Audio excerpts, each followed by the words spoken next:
Non, je parle avec vous.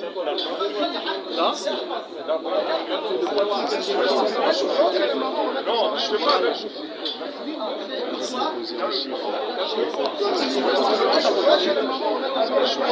Steve, dans ça.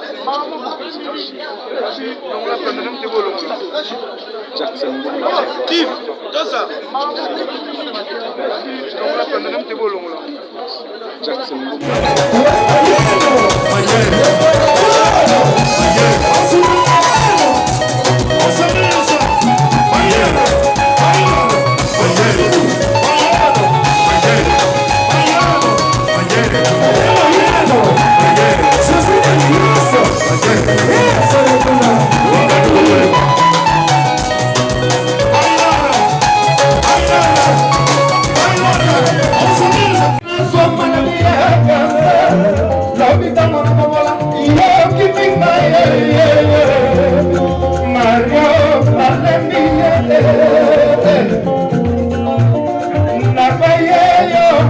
Oh Mario,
Maman Constancia,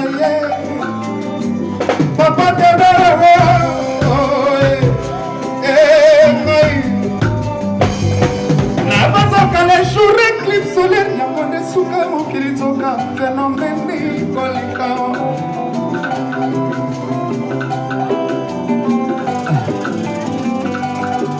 Comprendo, Mama Constancia, Mama, I love you. Comprendo, Mama Constancia, Mama, Le roi de la forêt, tant que ce soit une côte à Lola, batu bazoko intercalé à côté, ensemble yemo venant le batika parce que bon si va bien batebele bala na bakinya wa bazo chance ya voyager le roi de la forêt batika na bapoto. Mutu le roi David, na mukuse na yewana za risque na bandenga famille pour azwa visa. Ba wa bouler le roi Goril mo wa ko bando bank sabana mitelo. Vous comprendre mais grâce à le roi de la forêt à le bagé té aza musicien. Mutu la télé mutu mukuse wa za musicien à bank sabana na podium té aza musicien. Akenda pe ba kima tika na poto. Na minute au père de famille na epele le bazaka leli mama kuna na kasangulu kuna belaki atindi pe moi 20 30 au moins une invitation ouais rassonne pas aux alles au monde moi c'est tellement hasard déjà na poto il faut ça parce que on dirait cahier de charge ya ouais rassonne Félix Oisé quoi ezaka même parce que Oisé quoi alobaki au même artiste musicien au bazaka na ba problème à visiter vous comprenez et ça que j'ai ça qui au fond dans nous na matete ti le artiste musicien au na matete. Mais bah risque. Ma rose ne peut pas couler dans la désert. Ma grandeur TV officielle. Et tu as s'adressé na rançon dans le concert et ko beta maté abenga we wa aya ku douter na France wana pour concert et ko beta maté ba ko tumba ma voiture. Qu'est-ce que tu peux dire na boketu oyo continuera toujours ko torturer ba musicien congolais. Qu'est-ce qui ne va pas avec Moutam Poussé au boketu connais? Ouais, d'après moi, il y a une bande de bateau qui interdit le concert et na poto et ça a beaucoup de et ça peut artistes et musiciens congolais qui ont l'orchestre qui na poto souvent na bango za ba kolo banzembo ba ya te po bango ba interpréter ngo na ba chez Djonga ba interpréter ngo na ba Château Rouge ba interpréter ngo par-ci par la place ba ça on a parce que ça fait déjà 10 ans au tour de 11e année musique ya Congo et betaka lisusu na Europe. Mais président Fali a osé awa malgré tout concert et là va tracasser belé héritier watana bego gan kutu sous excuse pardon jour ya balance kaka et créer déjà batiraillement mo et permettre à tes artistes à prester vous comprenez donc ngai d'après nga na mona ngo ezalaka bokechute et ça ben artiste et musicien congolais o ba kima na poto Ma Grandeur TV officielle. Finga Karine Mokonzi parce que ça bango na bon célibataire. Il y a tout d'abord morné, il y a robot les sous donc félicitations parce que Karine Kouti lelo a botité. Donc ceux qui copent sa raison, non on peut ça mettre sous gloire raison. Tu copes sa raison dans l'émission là. Tu n'as pas sa raison sur la le quoi gloire langue pour raison. Tu as ça masumu ba santé a boti. Karine non ba santé était lelo. Ba santé a bonne relaxation na public. Nani ba santé? Karine ba santé. Ya moi c'est bota ba ba na longola semit. A longola bonso longola royé. C'est moi c'est bota ba ba na longola semit. Maman me dit que ta maman ba morné. Et n'oubliez pas de s'abonner sur Ma Grandeur TV officielle. Vous s'abonner massivement. Yanga yo bino Orfika yembe ma ba Grandeur alela bino fort. La diga mingi ko pakela nga bébé nyarko so. Sans toi, voici ça m'intéresse que nakokoma yemela bato. Bonjour, bonsoir, Nabalanditou, il y a Ma Grandeur Télévision officielle, c'est votre humble servante Orfika Yembe, autrement dit, Maman Ma Grandeur Lady Gaga de la presse congolaise. Dans mon émission découverte, n'est toujours la salle à analyse, n'a de longues jambes, vraiment le barabien a édifié Rabino, bateau botal arabiso, analyse de bossa la rabo commenter et surtout vraiment beau s'abonner et que ça la bien pour améliorer Moussala pour continuer pour ça la analyse. Il y a surprise, on va parler des Boketu premiers dans l'émission, on va parler de Boketu premiers. Oyo na moni salagi vidéo moko boye azo do banawer azo s'adresser na wer en son que concert il y a Zénith de Paris et ko betamate na éviter Boketu premier commandant. On va parler beaucoup de sujets dans cette émission. On va parler du jour sur la vidéo où la poule Gako annonce qui affection vraiment il y a maman Sylvie Mampata au relation la benga CDJ Mampata et puis on va parler matanga il y a pasteur Guy Mario Otebi programme nango toye ba programme nango na émission sur bima vraiment mon colonel to moni pe Guy Mario est artiste et comédien il y a Mouyombe gauche pour batumi ba aussi bazo zo appelle moi confusion moi tout bazo batiso za pasteur na ndenga solo to as artiste as tout le dé donc voilà ba détail puis boyo comme émission et voilà on va parler beaucoup de choses et tout monde sous maman Emily assez qui donc vraiment nzamba malamu assez que si maman Emily Gloria depuis Grèce kuna abimina libula bakosi toke abimina na mai abimina libulu po de moi da kufaki pena ba annoncer ki biso maman Emily Gloria kufaki to éviter ceux qui voice on bimi po na moni voice bima elongeza te donc voilà je suis avec des longues jambes je profite à saluer mon vieux John Batoumeni depuis France, pourquoi pas aussi à le Cyprien Tchabwe, le président de tous les diasporas congolais à Kenya. Et là, je vois aussi Katika Mbepati depuis l'Angola. Donc voilà, vous avez bolinga Afrika et vous s'abonner massivement. Je dis bonsoir à mon invité de longues jambes Otomesana Rosala banalise ensemble. Bonsoir. Ouais, bonsoir Orfika Yembe, bonsoir aussi à téléspectateurs Nyos Auto abonnés à Ma Grandeur Télévision, au bazar partout éparpillé dans le monde. Et puis je ne vais pas commencer l'émission sans pour autant dire merci beaucoup à la reine de l'internet Majegan, Maj, Mama Kimpavita, Général Warrior, Masasi Kalikile, Nekani Mokili. Parce que na minito tout Masasi Kalikile, na TikTok, na Stati, na tout. Donc Masasi Kalikile, Manik de John na PC Bambote, na autres années récemment. Et puis je ne peux pas oublier de dire aussi bon séjour au pays à mon vieux, il y a Willy Mouché, Code mondial. Dès qu'on va changer de drapeau en boca.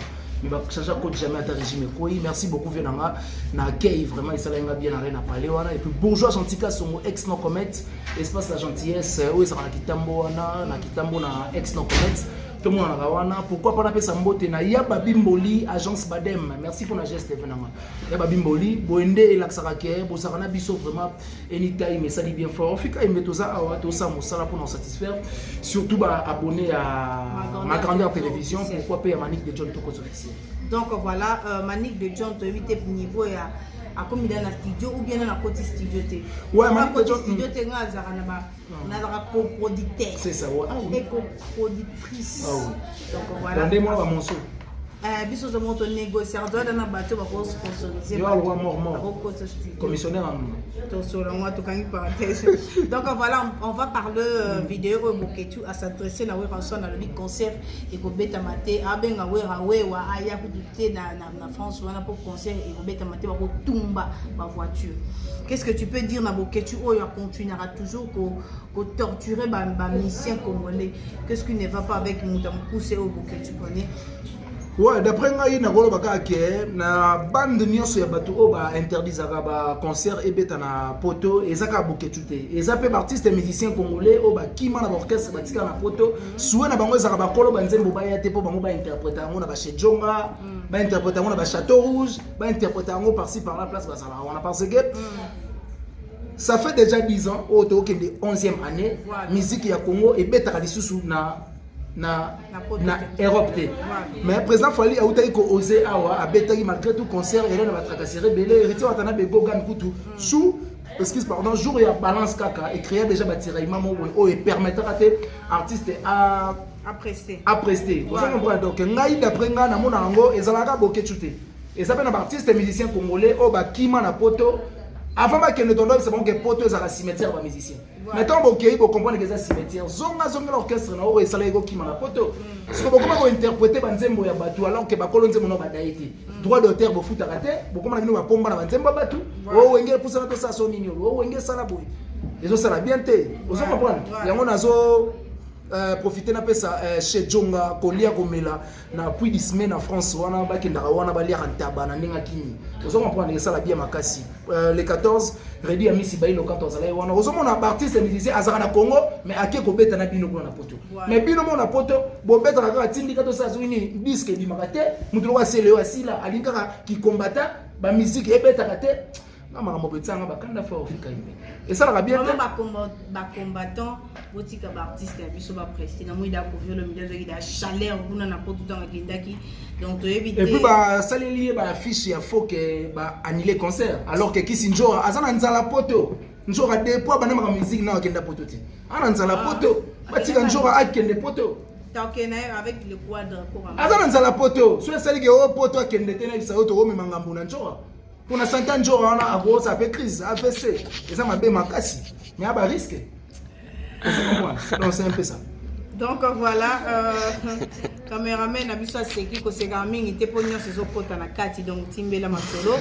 On est en direct dans cette émission. On va parler maintenant vidéo. Il y a la poule Gaoyo à Keneko. Pour visiter maman Sylvie Mampata parce qu'elle est direct Nathalie ka affection ou vraiment héritier pour abungisa ba nebelé a rekozu yango a résu yango les sous pas maman Sylvie Mampata impressionné par rapport à la vidéo là comme on a la pour gazo seka donc ça dit gazo seka boyete mo seka na katia motema na. Qu'est-ce que tu peux dire de côté la maman et moi on est ensemble dans la même vidéo? Ouais, moi ce que je peux dire et ça que félicitations, bravo na maman Sylvie Mampata pardon, na monté ma munene wa zalaka nango, ya ko zo artiste musicien, ya mobali na ye a komisaka bango lo wa bana na ye. Vous comprenez? Et ça la bien mais na facette mususu na zo mona ngo écrire rando ndenge nini? Ba artiste musicien belé o balongwa maison mère, bazwaka affection wana te bon na edité héritier watana be pour approcher nde azui yango nde baninga musuba ya te baso yango te to ndeni wana photo vérifier yango mais d'après biso bato vous comprenez parce que toza na nzoto ya bakimoto artiste musicien belé congolais o ba beta et pas les rois de la forêt tomba tali direct wana héritier watana be na maman Sylvie Mampata mutu na mutu ajija ngona ndenge na ye mutu na mutu akalkilo na Sylvie Mampata boya ka boya bana ya boya bana te boya ba mission ou son te et ça que yonde faut y avoir il y a quoi du côté où il y a pollution déjà il m'a camouflé sur il m'a bien à malam il m'a sonné pour sa bénédiction on n'est pas maman héritier sont précipité d'ailleurs je dis pas mboli bon normalement Bible ça la matinée dans la Bible tout le monde a histoire il y a ouais on t'a beaucoup tout le monde le Bible maîtrise en bientôt il y a là on a TV on va ça va tout cas que au prière des points quand beaucoup nous on faire c'est que tu éviter et là ça veut dire que aucun n'a candé déjà ba côté ba jeunesse wana que la jeunesse ya la matière elle matière moi il a caution ndima mato ba caution ndima baba ezao atekaka bokulu tu likolo hein dans le moment la prochaine émission que le va verser pour le que l'on entend et quand à côté ba déterre et copie cause la esa précision et copie te na ngasko na dans la Bible mot parlant na téléphone na Bible application et le bas ah so na tango jeunesse bazo kitana ngona ta ba verset te mena yoga kaka mote na lobino makamona yoga amen c'est amen donc voilà tout le monde dans la poulga azo racheter na les temps car les jours sont mauvais bon ba le rappel ipamboli ba rachango donc l'ipamboli ba lukango ba rachango donc ça veut dire que héritier watana be la poulga je ne peux pas dire merci to félicitations na yemoko na opesa félicitations na bureau mobimba parce que tant azwaki idée wana apanzanga pa Francis Dibaya ba dadi mola mon directeur et puis ba tutu wana basala wana basola ki yango ba ça qui était la poulga c'est une bonne idée faut qu'il y ait la vidéo na maman et ça la que ba comprendre que l'artiste et musicien ba saka ba ingratende ka ba boulara on se comprendre parce que récemment tout est comme on a le roi de la forêt na concert à Showbiz en tout cas ça s'est bien passé le roi de la forêt ça là on a comme invité surprise Daddy azala wana a même scène na artiste et musicien c'est ça la musique. La musique c'est pas que on les on a été aux finga aux boys aux insulter c'est pas ça il faut être reconnaissant aussi dans la vie. On se comprend parce que ba tout le roi de la forêt tam sous soit ninga kota lola batu bazoko intercaler à côté nzambe yemo pena lo batika ya parce que abongisi ba pia batebele ba na bakimia wa bazo chance ya voyager na le roi de la forêt batika na ba poto mutu le roi David na mukuse na yo za risque na bandenga famille pour azwa visa ba robulé le roi Boril mo ako bando bank sabana mitele on se comprend mais grâce à le roi de la forêt aloba que te aza musicien mutu la télé mutu mukuse aza musicien ako bank sabana podium te aza musicien akenda pe ba kima tika na poto na minute au père de famille na epele lo bazaka leli mama kuna na kasangulu kuna belaki atindi pe moi 20 30 au moins l'invitation ouais rassonne pas aux ânes au monde moi c'est tellement hasard déjà na poto il faut ça parce que on dirait cahier de charge ya ouais rassonne Félix Oisé quoi ezaka même parce que Oisé quoi alobaki au même artiste musicien o bazaka na ba problème ba visati vous comprenez et ça que j'ai ça qui au fond dans nous na mateteti les artistes musiciens o na matete mais bah risque mais on se pas plus dans la désert au côté donc voilà donc voilà parlons de retour Yahweh Ranson c'est samedi déjà Yahweh Ranson c'est pour demain voilà c'est samedi c'est samedi on a aussi un message na ba mission tout il y a jet set et puis il y a wenge musique à maison là on a quatre avions et tout le monde a suspense jusqu'à présent souci na biso ça tout le monde a photo Yahweh Ranson na fait rigola mais tout le monde est ça même avion mais est-ce que Yahweh Ranson a vendu na foulou faire a vendu na privé yoka ba commentaire bon ngai d'après nga na yebisaki yo déjà na émission oyo de uta ko tourner là dernièrement na yebisaki yo photo wana bakangaki na bango mais on dirait photo wana fait rigola azolinga tsango na disque ya dynastie. Vous comprenez parce que ce quand tu photo on a la dynastie et ça la yena Yahweh Ranson na ba Cléo na ba nani on a ba CC on vous comprenez et ça la beauté paye affiche parce que ceux qui te montrent déjà boyé et ça vraiment na feeling te et quoi attirer les soucis donc azolinga aye la biso affiche mo boy surprise donc boss à la calme et ta presse on a dit que monter mon abus les alikoli ko boss la photo ça déjà bakanga on a téléphone le roi de la forêt bon héritier zo boya ko yemba ndeni na dynastie c'est que ouais rapport on nous autres la question oti mutu na c'est on va songi est-ce que vous avez par rapport à Maria il raison privée autre la question mais obinga commencer l'émission comment moi ndeti na mo so na batho ba tala na ndako c'est quoi yango na mo lo ndeti na so na batho ba tala cohésion donc batho na pe ba linganga mo trop yango mo so na ba ndeti baza pembeni quoi ba comprendre ba émotion auto partager na émission oyo la poule boy ko yemba te éviter pourquoi ou bien il pas garder car moi que secret mo boto so ka ba bomba mo bala mo bon azan ba raison personnelle au biso togo kota na cerveau na été C'est un grand garçon, c'est un père de famille. album naé c'est là en promotion à royer mon album tu sais pas comment on le la dynastie donc on a mis ange mis démon on a des albums donc on comprend que azana na argument ou raison naé oyo a poussé et puis raison est valable parce que la charité bien ordonnée commence par soi-même il y a mon fois on a commencé la promotion après on sait la bino malheureusement il y a ça on atteint aussi la promotion parce que nze moment on a zolinga mikolo yo oyi yepna mikolo ma raison de vivre grand chant na biso chant on a retard et en retard et yondo yo kango na retard to vandi lobby na kitambo na misa na bless kibongi mo bala tembe baby na yogi chant na bi me ba chant penezo yako mwemba bien keno ni nyoti mokolelo ko sikolo babu na bakavaleri loko na ye skoti ba lo ba mokolelo ko na ba valeri loko na ba tebele ba ozonga na bandenge na la poule bayemba musique on a ces chants là français écoute ça na kati ba nzimbo ba français ba artiste tout ça zoyemba français zo mona français on était bima na lingala te ba artiste musuka ça que ba raison na français regardez-moi ba regarder au nini sont des GB ba na ba crash à milinga elengi na ngonde yango comme mituwe batanzela kitokumo elengi na ngonde yango tuku le goût de ça donc voilà pour citer on va parler de Maman Emily Gloria Otomoni abani ko répliquer na Karine Mokonzi azo côté la grâce témoin débité Karine a salié nini pour banda ya kufa kuna na nini to so pe information to moni ka maman audio et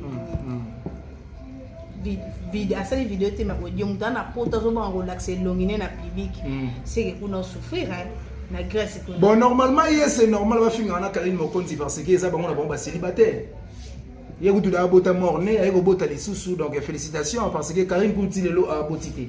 Donc ceux qui coupent sa raison, non peut ça madame sous gloire raison. Tu coupes sa raison dans l'émission là. Tu non coupes sa raison sur la raison. Le quoi gloire langue peut raison. Tu azana masumu be ba senté a boti. Karine non ba senté teti lelo. Ba senté a boire no relax na public. Nani ba senté? Karine ba senté. Ya moi c'est bota ba ba na longola zemiti.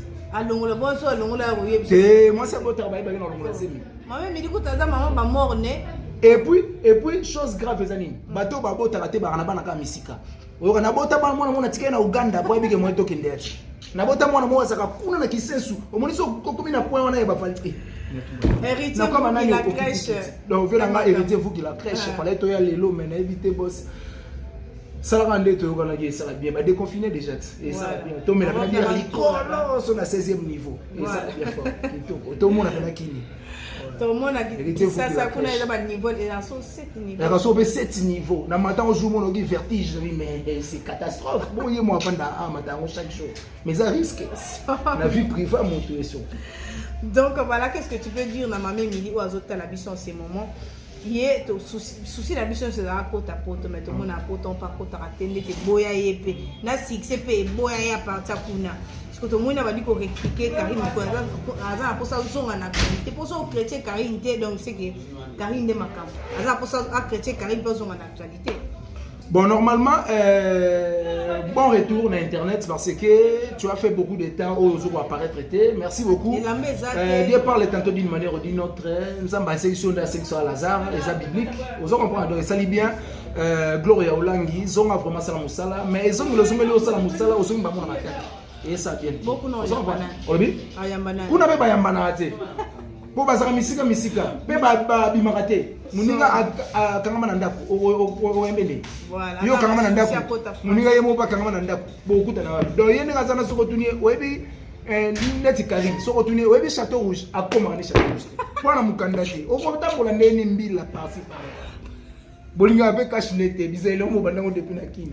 Oni pe cash nete ba Holanda. Et ça va risquer. Vraiment, et ça va risquer.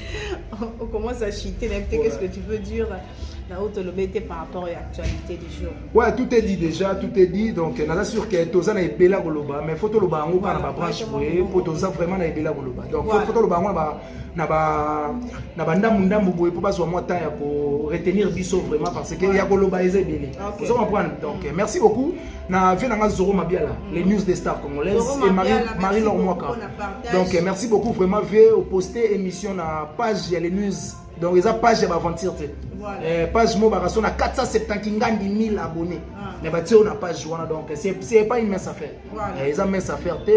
Merci beaucoup vieux parce que Moussala yango monde et côté li. Voilà. Babi eloko ekote loko le Moussala nezati.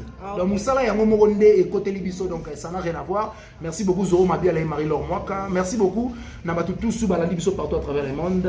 Bah abonnez tout à ma grandeur, bo s'abonner massivement et puis bo sanate bo s'abonner na Manic de John Tokos officiel la chaîne Yamakambo et au sala bien fort et puis merci beaucoup bon séjour au pays na ya Willy Moucheni les véritables codes les gars na ba changer ta pomboka mais ba changer code jamais à régime. Héritez vous qui la crèche. Héritez vous qui la crèche. Ingénieur Valdano Kawasa toujours présent. Voilà. Monsieur Bambote et puis na Simbote na les Cyprien Chabwe.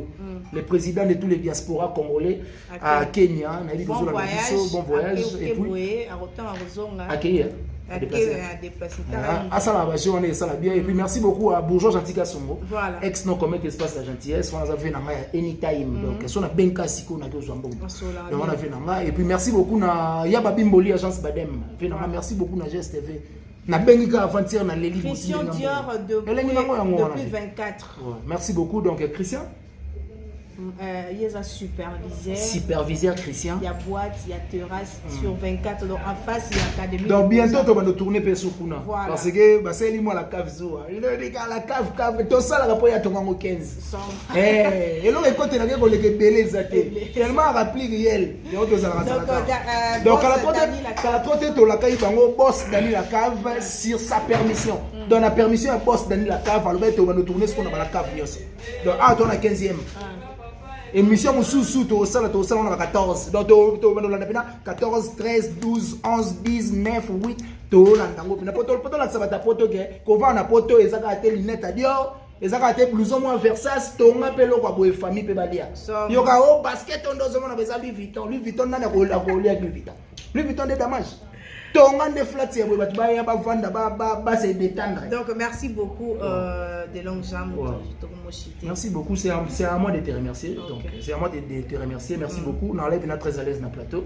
On a dit que prochainement, si Moussa les alliés, tu as tout servi parce que sans Moussa l'autre, on a encore plus. Donc bisous, bye au prochain numéro.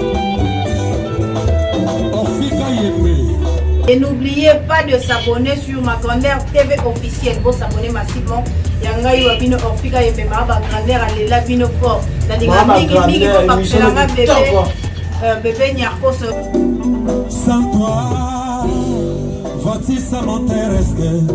Nakokoma, Yemela Rato. Orfika Yemé. Et n'oubliez pas de s'abonner sur ma grandeur TV officielle. Vous s'abonner massivement.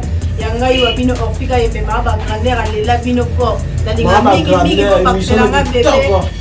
bébé Nyarko.